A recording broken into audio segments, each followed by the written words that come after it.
নমস্কাৰ এইবোৰ দেখি ভাবিছে চাগে মই কেইবাদিনৰ পৰা ভোকত আছোঁ তেনেকুৱা একো নহয় আগৰ ভিডিঅ'ত মই জনাইছিলোঁ যে ক'ত গৈ আছোঁ মই আজি আহিছোঁ হোটেল নামলাং যিটো অৰুণাচল প্ৰদেশৰ নামচাইত অৱস্থিত ইয়াত এটা প্ৰমোশ্যন ভিডিঅ'ৰ বাবে মোক মতা হৈছিলে যিহেতু এতিয়া দিৱালী আহিছে গতিকে তেওঁলোকৰ দিৱালী স্পেচিয়েল থালিৰ ওপৰত তাত কিন্তু খুব এটা সুন্দৰ পৰিৱেশ দেখা পালোঁ এইটো মোৰ মাতষাৰ এতিয়াও বেয়া হৈছে গতিকে মাতখাৰত নধৰিব তাৰপিছত মোৰ লগত আৰু এগৰাকী বাইদেউ আছিলে তেখেতৰ লগত এই ভিডিঅ'টো আছিলে এতিয়া যি দিৱালী আহি আছে দিৱালী স্পেচিয়েল থালিৰ ওপৰত ভিডিঅ'টো বনাব দিছিলে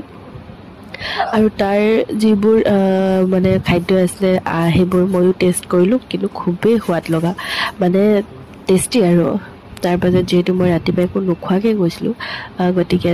দুপৰীয়াৰ আহাৰটো তাতে খোৱা হ'ল আৰু মই ছাজেষ্ট কৰিম আপোনালোকে যদি তাত যায় এবাৰ সোমাই চাব খাদ্যবোৰ মানে খুব সোৱাদ লগা যিহেতু এদিনত দুটা আছিলে তাৰ নেক্সটৰ বাবে ৰেডি হ'লোঁ বাই